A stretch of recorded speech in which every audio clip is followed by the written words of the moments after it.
안녕하세요. 혹시 식사하시고 나서 아니면 아예 간식 먹고 나서 식탁에 뭐 흘렸을 때요. 제일 먼저 뭐 찾으세요? 혹시 물티슈 아니신가요? 저도 사실 그런데요. 쓱 닦으면 뭐 금방 깨끗해지는 것 같고 또 냄새도 좀 잡는 것 같고 되게 편하잖아요. 근데 문득 이런 생각이 들더라고요. 매일 음식을 바로 올려놓기도 하는 식탁인데 이걸 그냥 아무 물티슈로 맞닦아도 괜찮은 건가? 하고요. 그래서 오늘 저희가 함께 좀 깊이 들여다볼 주제가 바로 이겁니다. 식탁 청소에 물티슈를 쓰는 거, 정말 괜찮을까요? 아니면 혹시 우리가 잘 모르는 어떤 숨겨진 위험 같은 게 있을까요? 마침 청취자 여러분께서 이 세계일보 기사 물티슈로 식탁 닦았다가 병원 신세진 사연은 이 기사를 저희에게 보내주셨어요. 이걸 바탕으로 한번 제대로 파헤쳐 보겠습니다. 어쩌면 우리가 그냥 무심코 반복하는 일상 습관인데 이번 기회에 한번 제대로 점검해 보는 거죠. 네, 맞습니다. 이번 시간에 저희가 알아볼 건 아주 명확해요. 왜 그 편리하다는 일반 물티슈가 있잖아요. 그게 왜 음식이 직접 닿을 수 있는 식탁 청소에는 그다지 적합하지 않다고들 하는지, 그 근거가 뭔지 한번 자세히 살펴보는 겁니다. 뭐 구체적으로 어떤 성분이 좀 문제가 될 수 있는지, 아니면 또 식탁 재질에 따라서는 다른 문제는 없는지, 그리고 가장 중요하게는 그럼 어떻게 해야 우리 가족 건강도 지키면서 식탁을 깨끗하게 관리할 수 있는지, 그 대안은 무엇인지, 오늘 이 시간을 통해서 청취자분들께서 가진 궁금증을 좀 속 시원하게 풀어드릴 수 있도록 차근차근 짚어보겠습니다. 좋습니다. 그럼 먼저 왜 이렇게 많은 분들이 식탁 닦을 때 물티슈부터 찾게 되는 걸까요? 그 편리함 말고 또 다른 이유가 있을까요? 기사에서도 살짝 나왔지만 역시 제일 큰 건 간편함이겠죠, 뭐. 일일이 물걸레 빨고 짜고 하는 거 번거롭잖아요. 근데 이건 그냥 한 장 쓱 뽑아서 닦고 휙 버리면 끝이니까요. 그리고 뭔가 닦고 나면 바로 눈으로 보기에 깨끗해 보이는 그런 효과도 있고요. 또 음식물 자국뿐만 아니라 뭐 미세한 냄새 같은 것도 좀 잡아주는 느낌? 그런 것도 있고요. 그렇죠. 뭐 바쁜 일상에서 그런 편리함은 정말 거부하기 힘든 매력이죠. 그런데 바로 그 편리함 때문에 우리가 좀 놓치기 쉬운 아주 중요한 포인트가 있습니다. 이 세계일보 기사가 딱 지적하는 핵심인데요. 우리가 시중에서 흔히 사는 대부분의 일반 물티슈 있잖아요. 이건 본래 용도가 손이나 아기 엉덩이 아니면 뭐 주변에 그냥 일반 물건 표면 닦는 용도로 만들어졌다는 거예요. 그러니까 애초에 용도 자체가 식탁 닦으라고 나온 게 아니다 이 말씀이시군요. 네, 그렇습니다. 물론 뭐 식탁용이라고 따로 나온 제품도 있긴 합니다만 대부분은 그렇지 않은 일반 물티슈가 훨씬 많죠. 문제는 이런 일반 물티슈에는 제품을 오래 보존하고 또 사용감을 좋게 하려고 여러 가지 화학 성분이 들어간다는 점이에요. 예를 들면 그 물티슈가 마르거나 뭐 세균 같은 미생물이 번식하는 걸 막으려고 넣는 보존제, 흔히 방부제라고 하죠. 또 좋은 향 나게 하는 향료, 그리고 오염물질 잘 닦이게 도와주는 계면 활성제 같은 것들이에요. 여기서 그 계면 활성제라는 건 쉽게 말해서 물하고 기름처럼 원래 안 섞이는 애들을 잘 섞이게 해서 때를 떼어내는 역할을 하는 건데 뭐 비누나 세제에 보통 들어있죠. 방부제, 향료, 계면 활성제. 듣고 보니까 정말 여러 가지가 들어가네요. 그런데 그런 성분들이 식탁을 닦고 나서도 남아있을 수 있다는 거예요? 눈으로 보기엔 깨끗하게 다 닦인 것 같은데도요. 네, 바로 그 점입니다. 그게 이 기사가 좀 우려하는 지점인데요. 물티슈로 식탁을 닦았을 때 이 화학 성분들이 뭐 완전히 날아가거나 없어지지 않고 식탁 표면에 아주 미세하게 남아있을 가능성이 있다는 거죠. 잔류한다. 네. 눈에는 안 보이니까 우리는 그냥 깨끗하게 닦였다 이렇게 생각하기 쉬운데 실제로는 그 화학 물질이 얇은 막처럼 남아있을 수 있다는 겁니다. 와, 그리고 여기서 한 발 더 나아가서 생각해 봐야 할 게 있어요. 만약에 식탁 표면에 이런 화학 성분이 남아있다면 그 위에 우리가 음식을 직접 놓거나 아니면 뭐 식기나 수저를 올려두잖아요. 그럼 어떻게 될까요? 그럼 그 음식이나 식기에 묻겠네요. 그렇죠. 당연히 그 잔류 물질이 묻어날 수 있겠죠. 그럼 결국 그 음식이나 식기를 통해서 우리 몸속으로 그 화학 물질들이 들어올 가능성, 이걸 배제할 수가 없다는 거예요. 와, 진짜 생각지도 못한 경로인데요. 그냥 식탁 한 번 닦는 건데 그게 결국 우리 입으로 들어갈 수도 있다니.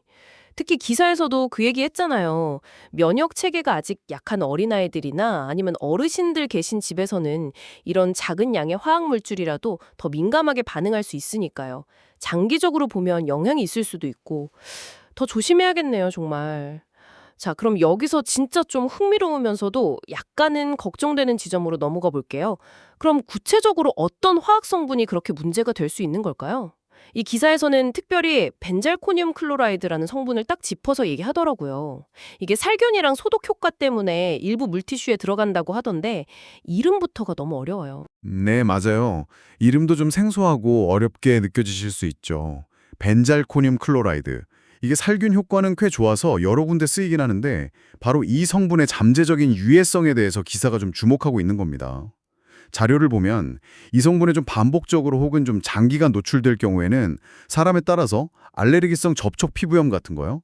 그런 걸 유발하거나 아니면 눈이나 호흡기 점막을 자극해서 불편하게 만들 수 있다고 해요. 심한 경우에는 호흡곤란 같은 그런 급성 독성 증상으로 이어질 가능성도 언급되고 있고요. 단순히 피부에 닿는 걸 넘어서 호흡기에도 영향을 줄 수 있다고요.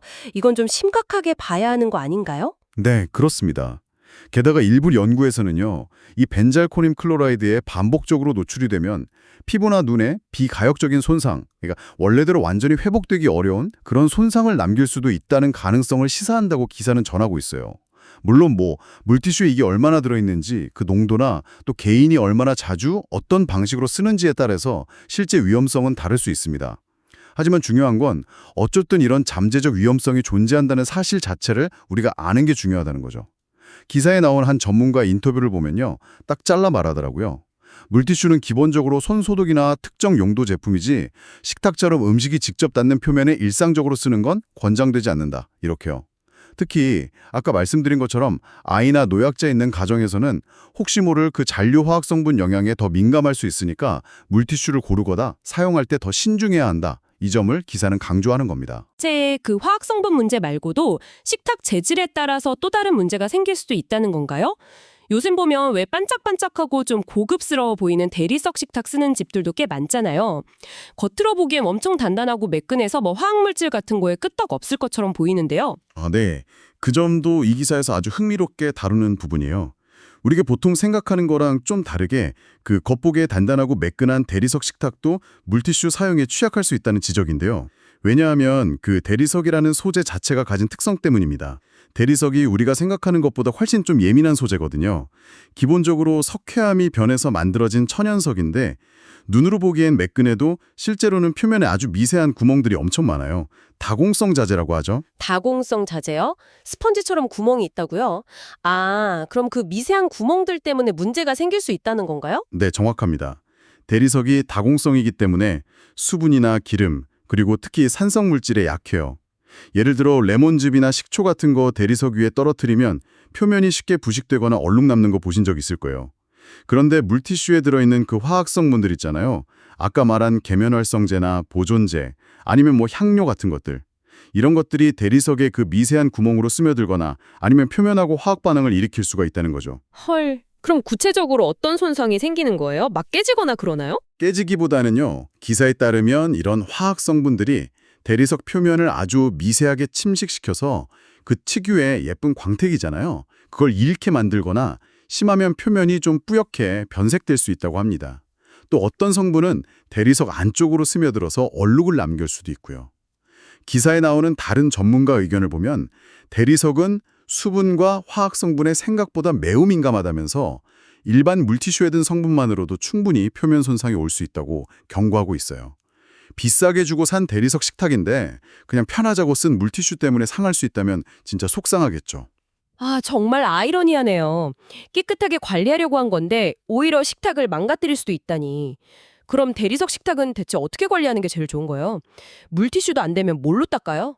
기사에서 몇 가지 대안을 제시하는데요. 제일 좋은 건 역시 대리석 전용 클리너를 쓰는 거겠죠. 근데 매번 그러긴 좀 번거로울 수 있잖아요. 그래서 차선책으로는 그냥 깨끗한 행주를 미지근한 물에 적셔서 꼭 짠 다음에 닦아내는 방법을 권장하고 있습니다.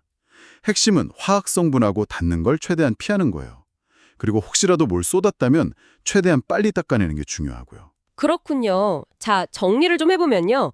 일반 물티슈를 식탁에 쓰는 건 첫째, 화학 성분이 남아서 음식과 함께 우리가 먹을 수 있는 위험이 있고, 둘째, 벤잘코늄 클로라이드, 그런 특정 성분의 잠재적 유해성 문제도 있고, 셋째로는 대리석 같은 특정 식탁은 표면이 손상될 수도 있다. 이거네요. 와, 생각보다 고려할 게 정말 많네요. 자, 그럼 이 모든 걸 종합해 볼 때 우리는 식탁을 어떻게 관리하는 게 가장 현명하고 안전한 방법일까요? 이제 결론을 좀 내려봐야 할 것 같은데요. 네. 이 기사에서 전문가들이 정말 한 목소리로 권장하는 가장 확실하고 안전한 방법은요. 어쩌면 우리가 이미 다 알고 있지만 좀 번거롭다고 외면했을 수도 있는 방법입니다. 바로 가장 기본적인 방법으로 돌아가는 거예요. 기본적인 방법이요? 네. 깨끗한 행주를 미지근한 물에 적셔서 사용하거나 아니면 물에 살짝 적신 키친타월을 이용하는 거죠. 어떤 화학 성분도 쓰지 않고 오직 물의 물리적인 힘하고 마찰력, 이것만으로 식탁 표면의 오염 물질을 제거하는 방식입니다. 아, 진짜 기본 중에 기본이네요. 맞습니다. 어떻게 보면 제일 단순하고 좀 원시적인 방법처럼 보일 수도 있는데요. 그만큼 오랫동안 검증된 안전한 방법이라고 할 수 있죠. 기사 본문에서도 가능하다면 물과 천을 이용한 가장 기본적인 청소법으로 돌아가는 것이 안전하다. 이 점을 분명히 하고 있어요. 다만 여기서 한 가지 더 강조해야 할 중요한 점이 있습니다. 바로 행주 위생 관리예요. 아, 행주 관리. 맞아요. 아무리 물로만 닦는다고 해도 행주 자체가 더러우면 아무 소용 없겠네요. 그쵸? 네, 그렇죠. 사용한 행주를 그냥 축축하게 젖은 상태로 놔두면 오히려 세균이 막 번식하기 좋은 환경을 만들어주는 꼴이 되거든요. 그렇게 오염된 행주를 식탁을 닦는다면 눈에 보이는 얼룩은 지울 줄 몰라도 보이지 않는 세균을 식탁 전체에 막 문지르고 다니는 결과가 될 수 있죠.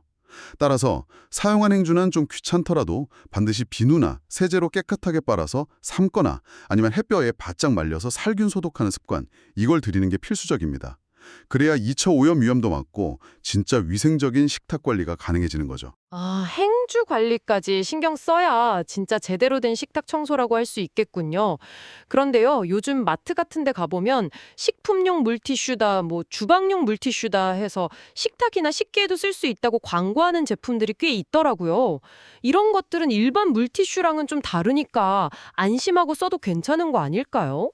그 부분에 대해서도 기사가 좀 신중하게 접근하라고 당부하고 있습니다. 식품용 또는 주방용이라는 표시가 붙어 있더라도 그게 모든 화학 성분으로부터 완전히 자유롭다는 뜻은 아닐 수 있다는 거예요. 아, 그래요? 식품용이라고 해도요? 네. 그래서 이런 제품을 쓸 때도 그냥 무조건 안심하기보다는 사기 전에 제품 뒷면에 있는 성분표를 좀 꼼꼼하게 확인하는 습관이 필요하다고 조언합니다. 그렇군요. 성분표 확인. 네. 식품용으로 허가를 받았다는 건 일반적으로 사용했을 때 우리 몸에 큰 해가 없도록 관리 기준을 통과했다는 의미이긴 하지만 그럼에도 불구하고 불필요한 화학 성분은 최대한 피하는 게 좋겠죠. 기사에서는 특히 인공향료나 불필요한 보존제, 그리고 피부 자극 줄 수 있는 알코올 성분, 이런 게 안 들어간 제품을 선택하는 게 바람직하다고 얘기합니다. 왜냐하면 기사 마지막 부분에서 전문가들이 다시 한번 강조하듯이 식탁은 하루에도 여러 번 음식이 직접 닿는 아주 민감한 공간이기 때문이에요. 아무리 안전기준을 통과한 성분이라고 해도 그게 표면에 남아서 음식과 함께 섭취될 가능성을 완전히 배제할 수는 없다는 거죠. 이 점을 항상 기억해야 합니다. 와, 오늘 이야기 쭉 나눠보니까요. 정말 그냥 편리하다는 이유 하나만으로 너무 무심하게 사용했던 그 물티슈 식탁 청소 습관, 이걸 다시 한번 생각해보게 되네요. 그 편리함 뒤에는 우리가 미처 몰랐던 건강상의 위험, 심지어는 대리석 식탁 같은 경우엔 재산상의 손실 가능성까지 숨어 있을 수 있다는 걸 알게 됐습니다. 특히 면역력이 약한 가족, 아이나 어르신이 있다면 더욱 신중하게 접근해야 할 문제고요. 어쩌면 조금 번거롭게 느껴지더라도 가장 기본적인 방법, 그러니까 깨끗한 물하고 잘 관리된 행주를 쓰는 그 전통적인 방식으로 돌아가는 게 장기적으로 우리 가족 건강을 지키는 가장 확실하고 안전한 길일지도 모르겠다는 생각이 듭니다. 기사 마지막 문장처럼 결국 안전한 세정 습관, 이게 우리 가족 건강을 지키는 정말 중요한 첫걸음이 되는 셈이네요. 네. 오늘 저희가 함께 살펴본 이 세계일보 기사 내용들이 청취자 여러분께도 좀 의미 있는 정보가 되었기를 바랍니다. 이 이야기 들으시면서 혹시 아차 싶으셨던 부분이 있으신가요? 아니면 나는 이미 잘하고 있었네? 하고 안심하신 분도 되실지 모르겠어요. 어느 쪽이든 이번 기회에 지금 쓰고 계신 물티슈 성분표를 한번 자세히 들여다보시거나 아니면 평소에 식탁 닦는 습관을 잠시 되돌아보는 그런 작은 계기가 되면 좋겠습니다. 정말 사소해 보이는 습관 하나 바꾸는 게 때로는 우리 건강에 아주 큰 긍정적인 영향을 미칠 수 있으니까요. 마지막으로 이런 질문 한번 던져보고 싶어요. 오늘은 식탁 청소에 딱 초점을 맞춰서 얘기를 나눴지만 혹시 우리 주변에 이거랑 비슷한 경우가 또 있지는 않을까요? 예를 들면 뭐 본래 용도랑은 좀 다르게 쓰고 있는 세정제나 소독제 같은 거 혹시 없는지, 아니면 아이들이 입으로 가져갈 수도 있는 장난감 닦을 때 우리는 뭘 쓰고 있는지, 주방에서 조리도구 주변 청소할 땐 또 어떤 방법을 쓰는지 같은 거요. 그냥 편리해서 혹은 별 생각 없이 쓰고 있는 것들 속에서 혹시 나도 모르게 화학물질에 더 많이 노출되고 있는 건 아닌지 한 번쯤 점검해보는 것도 의미가 있을 것 같습니다. 이 부분은 오늘 저희가 다룬 내용 외에 청취자 여러분께서 각자 한 번 더 깊이 생각해볼 만한 지점이 아닐까 싶네요. 자, 오늘의 심층 분석은 여기까지입니다. 들어주셔서 감사합니다.